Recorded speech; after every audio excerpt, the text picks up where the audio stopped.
திசைகள் தோறும் ஒழித்துக் கொண்டிருக்கக்கூடிய அண்ணன் செந்தமிழன் சீமான் இப்பொழுது உங்கள் முன்னிலையில்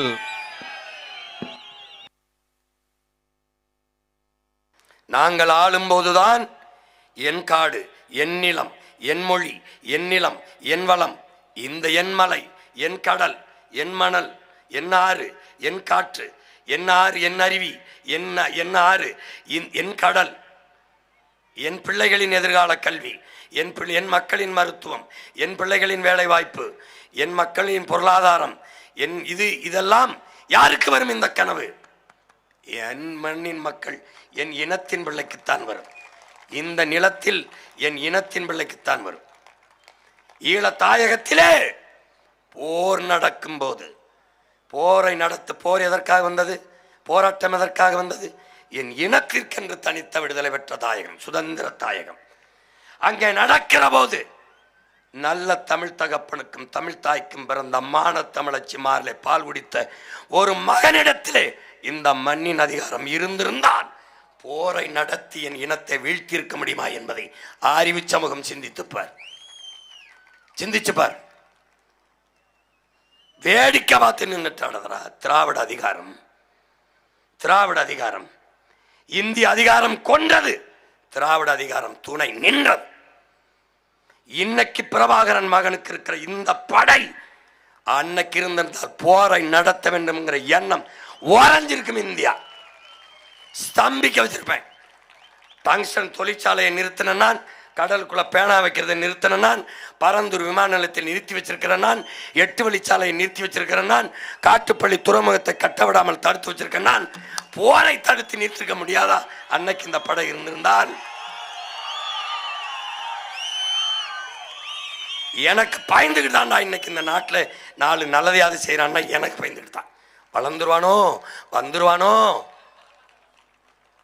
இப்பதான்டா பிள்ளைகளுக்கு தமிழ்ல பேர் வைங்கன்னே வந்திருக்காங்க. பிள்ளைக்கு இப்பதான் தமிழ்ல பேர் வைங்கன்னே வந்திருக்காங்க. பிள்ளைக்கு தமிழ் பெயரை சூட்டுவோம், நாம் தமிழர் என்று உலகத்திற்கு காட்டுவோம்னு பாடி வச்ச தாத்தா முத்துக்குத்தஞ்ச திரும்பனாச்சு. இப்பதான்டா பிள்ளைக்கு தமிழ்ல பேர் வைப்போம். ஏட பாவியல, பல லட்சக்கணக்கான பேரை பிரபாகரன் பிள்ளைகள் தமிழ் மண்ணில் தூய தமிழ் பேரை சூட்டி கொண்டு வருகிறோமடா. வைத்துக்கிறேன். இங்க வர்றா, கொஞ்சம் பின்னாடி வாங்க. என் கனவு இந்த மண்ணின் மகனுக்குத்தான் வரும். இந்த கனவு யாருக்கு? உன் பிள்ளை எனக்கு வரும், இல்லை என் பிள்ளைய முன்னாடி உட்கார்ந்துருக்குல்ல, என் ரத்தங்களின் உடன் பிறந்தார்கள், அவனுக்கு தாண்டா வரும். டேய்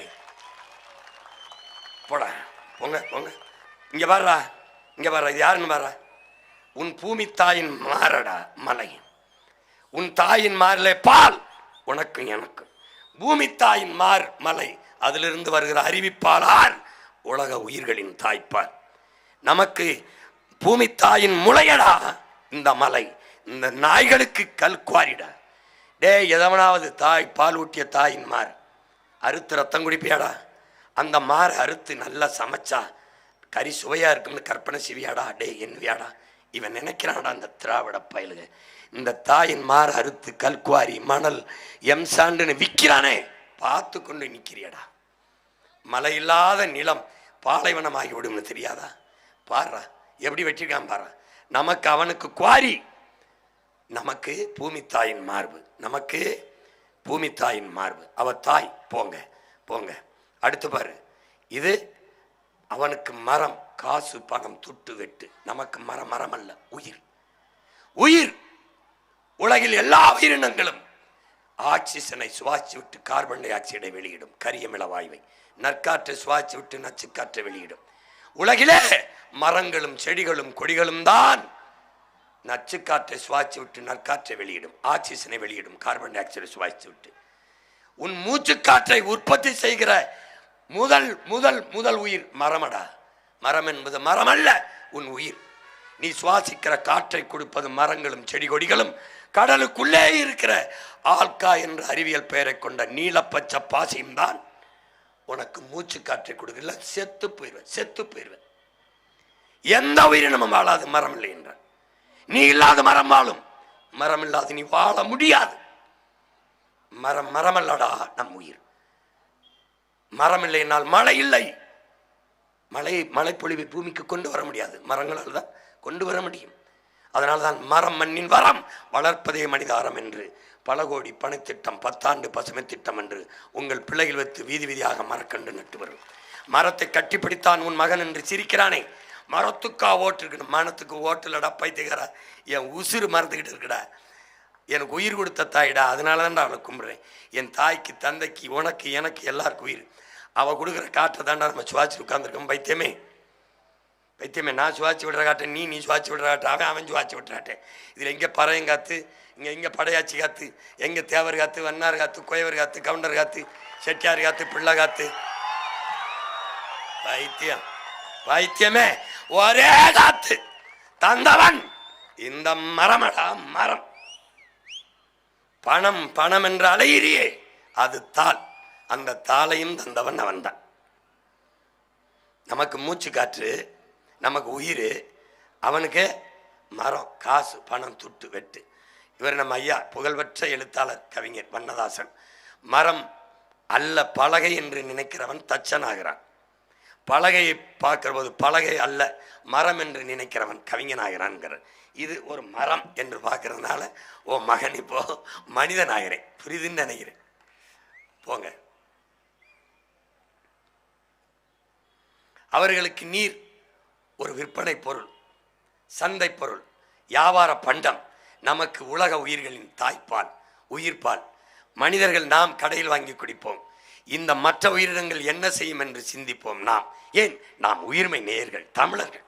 அவர்கள் திராவிடர்கள், திருடர்கள். போத்தல் அடைச்சு விற்பான், குடுவையில் அடைச்சு விற்பான். நமக்கு இந்த நாய், நரி, அணில், இந்த குருவி, சிட்டு இதெல்லாம் என்ன செய்யும் என்று நாம் யோசிப்போம். தமிழை குறை கூறி குற்ற உணர்வை ஏற்படுத்துவார்கள். தமிழ் படித்தால் வேலை கிடைக்குமா, தமிழ் படித்தால் சோறு கிடைக்குமா, தமிழ் படித்தால் பிச்சை எடுக்க லாய்க்கப்படாது. யார்? திராவிட திருவாளர்கள். நமக்கு நம்ம என்ன சொல்லுவோம்? இந்த ஒரு பிச்சை எடுக்க கூட லாய்க்கப்படாதும்பா. குற்ற உணர்வை ஏற்படுத்துவான். ஐயோ நம்ம தமிழ் படித்தோம்னா நம்ம என்ன சொல்கிறோம்? தமிழ் எனக்கு சோறு வேலை மேலடா பைத்தியமே, தமிழ் என் உயிர் என்று சொல்லுவோம். ஆங்கிலத்தை புகழ்வான். ஆங்கிலத்தில் படி, ஆங்கிலம் அறிவும்பா. டே முட்டாள், English is a language, not a knowledge.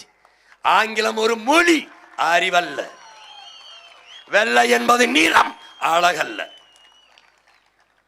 முதல்ல இதை புரிஞ்சுக்க. ஆங்கிலத்தை விட்டு அப்படியே தமிழை விட்டு வெளியேறிட்டான். அப்படியே வெளியேறிவிட்டான், தாய்மொழியை விட்டு வெளியேற்றி விட்டான். இப்போ மொழியிலேருந்து வெளியேற்றினான், அப்புறம் என்ன வழிபாட்டிலேருந்து வெளியேற்றினான், வரலாற்றுலேருந்து வெளியேற்றினான், கடைசியாக நிலத்திலேருந்து வெளியேற்றினான். என்ன பண்ணா? கோயிலுக்கு வராத ஒருத்தன், கோயிலுக்கு போகாத முட்டாள்தனம் ஒருத்தன், 2 பேரும் சேர்ந்து என்ன பண்ணா? கோயிலை விட்டு வெளியேற்றினான். கோயில் வழிபாட்டு தலம் இல்லை உனக்கு, வரலாற்று பேராவணம். வழிபாட்டு தலம் மட்டுமல்ல, வரலாற்று பேராவணம். ஏன்? கோயில் சுவத்தில் தான் வரலாறு கல்வெட்டுகளில் எழுதி வைக்கப்பட்டிருந்துச்சு. ஒரே நேரத்தில் வழிபாட்டிலேருந்து வரலாற்றுலேருந்து வெளியில் வந்துட்டான். ஓ மொழி வெளியேறி வேற மொழி உள்ள போயிடுச்சு. அப்போ மொழியிலிருந்தும் வழிபாட்டிலிருந்தும் வழக்காற்றிலிருந்தும் ஒரே நேரத்தில் வெளியேற்றப்பட்ட வரலாற்றை மொழியை மறந்த இனம் எங்கேடா வாழ்ந்திருக்கிறது? அடுத்து நிலத்திலிருந்து வெளியேற்றப்படுற. எப்படி? உழைப்பிலிருந்து வெளியேற்றுறான். எப்படி? ஃப்ரீ ஸ்கீம், இலவசம். அரிசி இலவசம், மிக்சி இலவசம், அண்டா இலவசம். இப்படியே போ, கடைசியாக விஷம் இலவசம். வாங்கி தருவான், குடிச்சு செத்துப்போம். உழைப்பிலிருந்து எப்படி நுட்பமாக வெளியேற்றுறான்? 100 நாள் வேலை. உன் மகன் தான் கேட்டேன், அங்கே என்ன வேலை? 100 நாள் வேலை, அங்கே என்ன வேலை? பல்லாங்குழி ஆடுவது, நல்ல தாயக்கட்டை ஆடுவது, ஆண்களுக்கு சீட்டாடுவது, தலை பேன் பார்ப்பது, சிக்கெடுப்பது, அப்படி உட்கார வச்சுட்டு ஆடு மாடு வளர்த்தல். அது ஆடு மாடு வளர்ப்பியா? அது படிக்காத வேண்டியிருது. பன்னி மேய்க்கத்தாய்க்கு ஒரு பன்னி 20,000 விற்கிது. நாயே உன்னை வேணாது 20,000 வாங்குவானா? வாங்குவானாடா பைத்தியமே, பைத்தியமே. ஒரு ஆடு 70,000டா, 1,00,000டா சில ஆடு, சில கிடாயெல்லாம். டேய், உலகத்தில் எல்லா அறிஞனும் சொல்கிறான்டா, ஆடு மாடும் ஆடு மாடல்ல. என்னவா? மொபைல் பேங்கா, ஃபிக்ஸட் டெபாசிட்டுங்கிறான்டா, நடமாடும் வைப்பகம்ங்கிறான், பேங்க்குங்கிறான். ஒரு ஆடு 70,000. டே, ஒரு ஆடு 50,000, 10 ஆடுனா 10,000, 5,000டா. 5,000 ஃபிக்ஸட் டெபாசிட் வச்சிருக்கடா பாரு. 50,000 ஒரு ஆடு. ஒரு ஆடு 5,000, 10,000 எவ்வளோ வருது? பைத்தியக்காரா, பைத்தியக்காரா. என்னன்னு தெரியாம 5 லட்ச ரூபா வருது. ஒரு ஆடு 50,000 10 ஆடு வச்சிருந்தா 5 லட்ச ரூபா வந்துடும். 5 லட்ச ரூபா ஃபிக்ஸட் டெபாசிட்ல போடுறேன். நீ கேவலம்னு நினைக்கிறேன். பால் மாடு மாட்டுக்கறி ஏற்றுமதியில் தான் இந்தியா அதிகமாக சம்பாதிக்குது. பால் ஏற்றுமதியில் தான் இந்தியா அதிகமாக சம்பாதிக்குது. ஆடு மாடு வளர்த்தால் அவமானம். நீ ஆடு மாடுலாம் மேய்க்கத்தான் லாய்க்கு, ஆடு மாடு மேய்க்கத்தான் லாய்க்கு. இவர் பால் குடிச்சு தான் படுப்பார் இந்த வாத்தியார். ஞாயிற்றுக்கிழமைனா கசாப் கடையில் போய் 1/2 கிலோ எலும்பு இல்லாத கறி கொடுப்பா. இவர் தான் சொன்ன ஒரு ஆடு மாடு மேய்க்கத்தான் லாய்க்குன்னு, பன்னி மேய்க்கத்தான் லாய்க்குங்கிறது. அங்கே போய் ஃபோர்க்கு கிடைக்குமா? இங்கிலீஷில் கேட்குறது. பன்னி தமிழில் ஃபோர்க்கு கறி. டேய் உங்களெல்லாம் வெளுக்கத்தாண்டா பச்சை மட்டை எடுத்துக்கிட்டு வாரேன். ஐயோ அப்பா இல்லை. அப்படியே குற்ற உணர்வு. இப்படிங்கும்போது நீ தாழ்வு மனப்பான்மைக்கல. உன்னை எப்படி வீழ்த்தினான்? மயிருங்கிறத கெட்ட வார்த்தையாக உனக்கு கற்பிச்சான். அப்போ என்ன மயத்துக்கு தலையில் தூக்கி சுமக்கிற? சிரைச்சிட்டு மொட்டையாக திரிய வேண்டியதானே? நான் கேட்கறதுக்கு பதில் சொல்லு. மயிறு கெட்ட வார்த்தை, அசிங்கா அசிங்கா அசிங்கா. என்ன மயத்துக்கு உனக்கு உயிரை கொடுத்த சாமிக்கு மயிரை வளர்த்து சிறைக்கிறேன். இந்த மயிரளவுக்கு தான் வர மதி. மயிரை என் காணிக்க சேர்க்க உயிரை கொடுத்தவனுக்கு மயிரை காணிக்க ஏன் கொடுக்குறேன்? உன் உடல்ல எங்கெங்கே உயிர் உறுப்பு இருக்கோ அங்கெல்லாம் முடிய வச்சிருக்கடா இயற்கை. மூளை நெஞ்சு எங்கெங்கே உயிர் உறுப்பு இருக்கோ அங்கெல்லாம் முடிய வச்சிருக்கடா மயிராண்டி. மயிராண்டி பாய்த்தேக்கார. மயிர்னா கேவலம், கேசவன்னா பெருமை. கேசவன்னா என்ன? அதே மயிர் தான் மயிறு. டேய் உலக பொதுமறை தந்த நம் வேதம் திருக்குறள் பாடுதடா. தலையில் இழிந்த மயிரணைய மாந்தர் நிலையில் இழிந்த கடை. மயிர் நிப்பின் உயிர் வாழா கவரிமா அன்னார் உயிர் நிப்பர் மானம் வரின். இந்த மயிரை எடுத்துடலாமா வேதத்திலிருந்து? உன்னுடைய திருக்குறள் இருந்து எடுத்துடலாமாடா? கெட்ட வார்த்தையோட நம்ம பாட்டை எழுதி வச்சா பாய்த்தியம். உன்னை கெட்ட வார்த்தைன்னு கேவலப்படுத்தி முடியை வெட்டுகிற திருத்தி அனுப்புகிற நம் குடியை தாழ்த்தப்பட்டவன் தாழ்ந்த சாதியன்னு கட்டமைச்சாண்டா நாய். நாய் நீ அழுக்காக்கி போடுற துணியை வெளுக்கிறவனை தாழ்த்தப்பட்டவங்க அழுக்காக்குற நீ தாழ்ந்தவனா வெளுத்து தர வந்தாழ்ந்தவனா? உனக்கு உளவியலா கற்பிச்சான். இந்த வெண்ணெய் மாடியிலிருந்து குப்பையை போடும். பால் விற்கிறவர் பால்காரர், கீரை விற்கிறவர் கீரைக்காரர், குப்பையை போடுறவர் குப்பைக்காரர் இல்லை, குப்பையை அள்ளி சுத்தம் பண்றவர் குப்பைக்காரர். டேய் யாரா நீங்கள்லாம்? பால் விற்கிறவன் பால்காரர், அரிசி விற்கிறவர் அரிசிக்காரர், துணி விற்கிறவர் துணிக்காரர், கீரை வைக்கிறவர் கீரைக்காரர், குப்பையை போடுறவர் குப்பைக்காரர் இல்லை, குப்பையை அள்ளி சுத்தம் பண்ணுறவர் குப்பைக்காரர். உனக்கு என்ன பைத்தியமா? பைத்தியமாடா நீ? பைத்தியமா? எப்படி கட்டமைக்கிறான்? எப்படி? தலைக்கு முடிவெற்றவன் காலுக்கு செருப்பு தைக்கிறவன் தாழ்ந்தவன் என்றால் உனக்கு கற்பித்தாண்டா. நீ நம்பின. அப்படித்தான் ஆடு மாடு மேய்க்கிறது குற்றம், விவசாயம் பார்க்கறது படிக்காத வெங்கிறது. படித்தவனுக்கு பசிக்காதாடா வெண்ண? பசிக்குமா பசிக்காதா? பைத்தியக்காரங்க பைத்தியக்காரங்க. தச்சு செய்வது நெசவு வேலை வேளாண்மை எல்லாம் விட்டுட்டான். இங்கே பாரு விளைய வச்ச நெல்லை டேய் டாஸ்மார்க் சரக்க குளிரூட்டப்பட்ட கிடங்களை வச்சு சிசிடிவி கேமரா வச்சு 2 போலீஸ் வச்சு பாதுகாக்கிற இந்த அரசு நம்மளை அப்பனாத்தாலும் விளைய வச்ச நெல்லை எங்கே போட்டிருக்காம எப்படி முளைக்க விட்டுருக்காம பாரா? தார் பாயை போட்டு மூடி. இந்த மாதிரி இது நெசவு. ஒரு நாட்டில் வேளாண் குடிமகன் வாழுகிறான் வளர்கிறான் என்றால் அந்த நாடு வாழுது வளருது. அப்போ வாழ முடியலைன்னா சாகிறான் என்றால் நாடு சுடுகாடு. ஏன்னா அடுத்து நீ சோறு இல்லாமல் சாக போகிறாங்கிறதுக்காக அறிவிப்பு. இங்கே பாரு வேளாண் குடிமகன் வாழ்கிறான்னா அந்த நாடு பசி இல்லாத நாடு, பஞ்சம் இல்லாத நாடு. நெசவாளி போற்றப்படுகிறான்னா அந்த நாடு நாகரிகம் அடைந்த நாடு. ஆள் பாதி ஆடை பாதி. ஆடை இல்லாத மனிதன் அரை மனிதன். எங்கள் தலைவர் சொல்கிறார், நிலமற்ற இனமும் நிர்வாண உடலும் அவமானகரமானது என்று. அப்போ நிர்வாணத்தை மறைப்பது தான் நாகரிகம். அந்த நாகரிகத்தை தந்தவன் நெசவாளி. அவனும் விவசாயியும் ஆசிரியனும் எந்த நாட்டில் போற்றப்படுகிறானோ அந்த நாடு தான் அறிவு சமூகம், பசியற்ற சமூகம், நாகரிகம் அடைந்த சமூகம். விளங்குதா? மருத்துவன் போற்றப்படுகிற நாடு நோயுற்ற சமூகம். போலீஸ் வக்கீல் நீதிபதி போற்ற சமூகம் குற்ற சமூகம். விளங்குதா? விளங்க. இப்போ பாரு இங்கே நெல்லை விளைய வைக்க எவ்வளவு கஷ்டப்படுறான். அந்த நெல்லை வீதியில் வச்சு முளைக்க வைக்கிறான். அந்த அரிசியை இலவசம்னு ரேஷன் கடையில் கொடுக்குறான், காசு இல்லைன்னு. என் மக்கள் இந்த ஒரு சேலை வேட்டியை செய்ய நெசவில் 60,000 முறை மிதிக்கிறான். 60,000 முறை அந்த பெடலை. அந்த பொங்கல் தீபாவளிக்கு இந்த வேட்டி சேலையை வாங்கி இலவசம்னு கொடுக்குறான். என் உழைப்பை அவமதித்து மதிப்பிழக்க செய்கிறான். இதே பொங்கல் தீபாவளிக்கு ஆஃப் இலவசம், குவார்டர் இலவசம் என்று உன் அரசு கொடுக்குமாடா? என் வேட்டி சேலையை அரிசியை இலவசம் தருது. பொங்கலுக்கு பொங்கலுக்கு 1 கிலோ அரிசி, 1 முளை கரும்பு, 1 கிலோ வெல்லம் கொடுக்குற அரசு. வீட்டுக்கு ஒரு ½ இலவசம் கொடுக்க சொல்றா. கொடுக்க மாட்டான். இப்ப தெரியுதாடா? அரிசி இலவசம், கம்பி கட்டுறது அசிங்கம், வெளிநாடுகளில் போய் வேலை செஞ்சோம், கொத்தனார் வேலை அசிங்கம், அதே வேலையை வெளிநாடுகளில் போய் செஞ்சோம், சிமெண்ட் தூக்கணும், இங்கே மாடு மேய்க்கிறது அசிங்கம், பாலைவனத்தில் ஒட்டகம் மேய்ச்சோம், இங்கே விவசாயம் பார்க்கறது அசிங்கம். எந்த வேலையும் செய்யலாம், இழிவல்ல. எந்த வேலையும் செய்யாமல் இருப்பது இழிவு. இதை கற்பிக்க தவறிவிட்டது இந்த அரசு. விளங்குதா? எந்த வேலையும் செய்யலாம், எந்த வேலையும் செய்யலாம். இதுவரை இப்படி உழைப்பிலிருந்து வெளியேற்றிட்டான். இப்போ என்ன ஆயிடுச்சு? வேளாண்மைக்கு ஆள் இல்லை. ஒரு நாளைக்கு ஒரு 2 ஏக்கர் அறுத்த என் தாய் ஒரு வாரத்துக்கு 1 ஏக்கர் நெல்லை வயலையா இருக்கிற ஆள் இல்லை.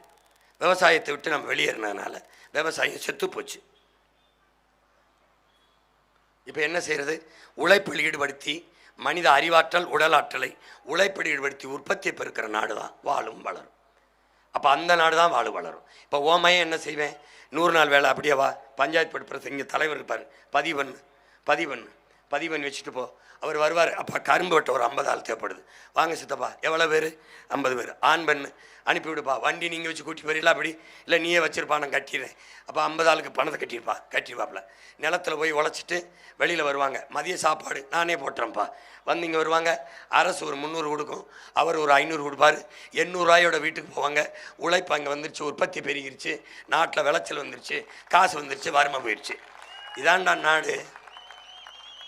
பைத்தியக்கார 196 லட்சம் கோடி கடன் இருக்குடா இந்தியா. 10.5 லட்சம் கோடி, 10.17, 10.25 லட்சம் கோடி நாடு கடன் இருக்குடா. கடன் இருக்கு. இந்த 100 நாள் வேலை இலவசம் கொடுக்குது. எல்லாம் மிக்சி, கிரைண்டரு, இந்த டிவி, ஃப்ரிட்ஜு எல்லாம் இலவசம். உழைப்பில் இருந்து வேலை, உழைப்பு, வருவாய், வாழ்க்கை. வேலையை விட்டுருச்சு, உழைப்பிலிருந்து துண்டிச்சிருச்சு, வருவாய் இல்லை, அங்கே இலவசத்தை வச்சிருச்சு, வாழ்க்கை இல்லை. வேலையை கொடுக்கல, உழைப்பை கொடுக்கல, இது ரெண்டையும் துண்டிச்சவொடனே வருவாய்க்கு பதிலாக இலவசம் அரிசி. இப்போ 1 லிட்டர் எண்ணெய், அப்புறம் 1 கிலோ, ஒரு 2 கிலோ அரிசி. இப்போ 2000 அம்மாவுக்கு, இவர் 2000, இன்னொருத்தர் 2500. இவர் தாலிக்கு 1 பவன், பிறந்த பிள்ளைக்கு 1/2 பவன். அன்னபூர்ணி சூப்பர் 6 சிலிண்டரில் எதை வச்சு காய்ச்சுவ தெரியாது. சிலிண்டரை கறந்து ஒரு மடை குடிச்சிட்டு போக வேண்டியதான். சிலிண்டரை எங்கேருந்து கொண்டு வருவ? எங்கேருந்து கொண்டாருவ? எங்கே இருந்தாங்க? ஓ மையன் சொல்கிறேன், நான் மாட்டு சாணி ஆட்டு புழுக்கிலிருந்து தயாரித்து உனக்கு தருவேன். சும்மா இல்லை, காசுக்கு தயாரிப்பு செலவு கொடுத்துட்டு எடுத்துக்க. ஆனால் தடை இல்லாமல் சிலிண்டர் தருவேன். விளங்குதா? நீ என்னத்தை கேட்ட, என்னத்தை பண்ண?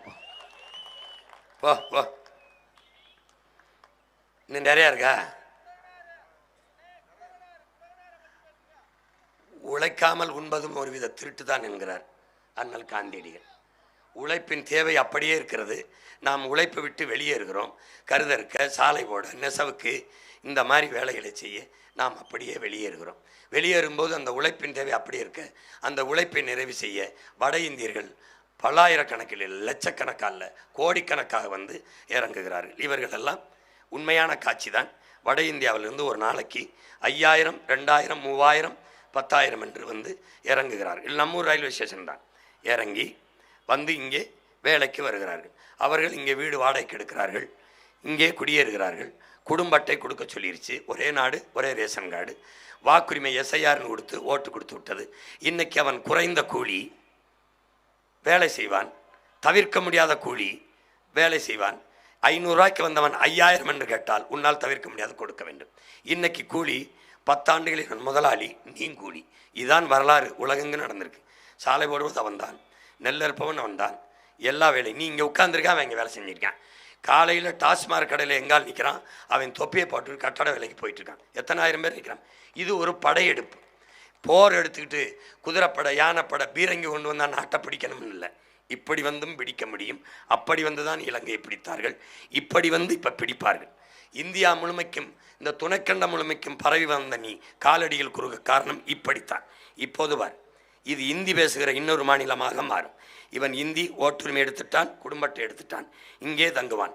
2 கோடி வன்னியன், 2 கோடி கவுண்டன், 2 கோடி தேவர், இதெல்லாம் நீ பேசிக்கிட்டு இருக்க வேண்டியதான்.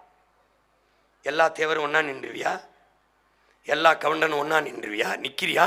எல்லா வன்னியரும் ஒன்றா நிற்க மாட்டாய் மாட்டாய். எல்லா பறையரும், எல்லா தேவேந்திரரும், எல்லா நாடாரும் எல்லாரும் நிற்க மாட்டாய், நிற்க மாட்டாய். 100 கட்சி ஓன் சாதிக்கு, 100 கட்சி ஓன் ஜாதிக்கு, 100 கட்சி ஓ மதத்துக்கு, 100 கட்சி ஓ மதத்துக்கு. அவன் நீ ஒரு மொழி இனம் என்று ஒன்னா நிற்க மாட்டாய், நின்னதில்லை. ஆனால் அவன் 1.5 கோடி வந்துட்டான். இந்த 5 ஆண்டு கால ஆட்சி முடிந்து பிஜேபி கீழே இறங்குவதற்குள் 2.25 கோடி ஏறிடுவான். ஏறிவிட்டால் அவன் ஓட்டுரிமை எடுத்து விட்டால் இந்த நாட்டின் அரசியலும் அதிகாரமும் அவனுக்கு போகும். இப்போவே எல்லா இடத்துலையும் இந்தி இருக்கு. டீ குடிக்கப்போ, முடிவெட்டப்போ, தேநீர் கடை, எல்லா கடையிலையுமே அவன் இருப்பான். எங்கே வேணாலும் போ. ஏன் நான் வாழ்கிற சென்னையில் பிச்சை எடுக்கிறது வட இந்திய பெண்கள் தான். நான் முடிவு பண்ணிட்டேன், பிச்சை எடுக்கிற வேலை கூட இன்னும் நமக்கு கிடையாது. அதுலேயும் வந்துட்டான். இப்போ 2 கோடி, இது நம்ம பேசிக்கிட்டு இருப்போம். இப்போ என்னன்னா, அவன் 2 கோடி பேரும் இந்திக்காரன் ஒரே மொழியில் இந்தி என்ற அடிப்படையில் ஒன்றாயிருவான். ஓட்டை போட்டு ஒருத்தனை தேர்வு செஞ்சிருவான்.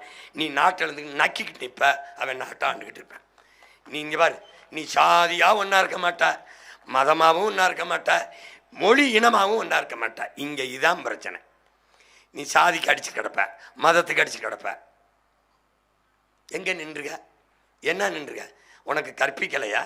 சாதி மதங்களை பாரும் உயர் ஜென்மம் இத்தேசத்தில் எய்தினராயினும் வேதியராயினும் ஒன்றே வேறு குலத்தவராயினும் பாரதி பாடினா. சாதியில் இல்லையடி பாப்பா குலத்தாழ்ச்சி உயர்ச்சி சொல்ல பாவம்னு பாடினா. கேட்டியா? யார் மேலே கீறினாலும் ரத்தம் ஒன்று தான், ஆக மொத்தம் நீ நானும் 10மா இருந்தான்னு நம்ம தாத்தா பட்டுக்கோட்டை பாடினா. கேட்டியா? பிறப்பு ஒக்கும் எல்லாம் இருக்கு. நான் படிச்சியா? கடவுள் வரி சமய வரி கண்ணல்லிகர் தமிழுக்கு நோய் நோய் நோயே இடை வந்த சாதி எனும் இடர் ஒளிந்தால் ஆள்வதனம் தாய் தாய் தாய் என்ன? எந்த தாய்? தமிழ் தாய். படிச்சியா நீ? என்னத்தான் படிச்சு அளவு கூட்டின? போ போ போ, நேரம் ஆகுது, வேற ஊருக்கு போகணும். கத்தி கத்தி சாகிறது ஏன் இவன் பிறப்புனா, வட இந்தியா ஒன்றா நிற்பான். எப்படி நிற்கிறான் பார். நீ எழுதி வச்சுக்கடா, நான் சத்தியத்தின் மகன்டா, பிரபாகர மகன் சொல்றேன்டா. ஒரு நாள் இதே ஆட்சிகளை நீ நீட்டிக்க வச்சிருந்தால் ஈழத்தில் நம்மளை அடிச்சு சிங்கள விரட்டின மாதிரி இங்கே அடிப்பான். அங்கே அடித்து விரட்ட அகதியா நிற்கவாத ஒரு இடம் இருந்தது. இங்கே விரட்டினா நீ எங்கே போய் நிற்ப? வழியே கிடையாது. ஒரு நாள் உன்னை அடிப்பான். இப்போவே போலீஸ் அடிக்கிறான். போலீஸே ஒன்றும் செய்ய முடியல. உன்னை அடிப்பான். அன்னைக்கு நீ என்னை தேடுவ. நான் போதிக்கும் போது உனக்கு புரியாது, உனக்கு பாதிக்கும் போது புரியும். அப்போ என்னை தேடுவேன். நீ என்னை தேர்ந்தெடுத்து வச்சிரு. எந்த ட்ரெயினில் ஏறினானோ அந்த ட்ரெயின்லேயே போய்வான். நிலத்தை இழந்தால் வளத்தை இழப்போம், வளத்தை இழந்தால் இனத்தை இழப்போம், அடிமையாகும். இப்படி தான் உலகம் பரவாயில்ல. இப்போ நீ என்ன செய்வாய் தம்பி? திறன் மேம்பாட்டு பயிற்சி, டாஸ்மார்க்கை மூடிடுவேன், நல்ல கல்வியை கொடுப்பேன், நூலகம் திறப்பேன், உடற்பயிற்சி கூட என் பிள்ளைகளுக்கு நல்லா அவனவன் திறனுக்கேற்ப திறன் மேம்பாட்டு பயிற்சி கொடுப்பேன். அரசு அப்படி பதிவு பண்ணி வச்சுக்கிறோம். எல்லா வேலைகளுக்கும் அரசே அனுப்பும். என் பிள்ளைகளுக்கு அரசு பாதுகாப்போட வேலைக்கு அனுப்பும். என் பிள்ளைகளை உழைப்பில் ஈடுபடுத்துவேன். அவன் உழைப்பு தேவைப்படாத அளவுக்கு என் மண்ணை மாற்றி காட்டுவேன். நீ நம்பு, என்னை நம்பு. யாரையும் நம்பிட்ட, நாய் வையெல்லாம் நம்பிட்ட, சொந்த மகனை நம்ப மாட்டேங்கிற, வந்தவனையெல்லாம் நம்பிட்ட. போப்பா, முடியுதா?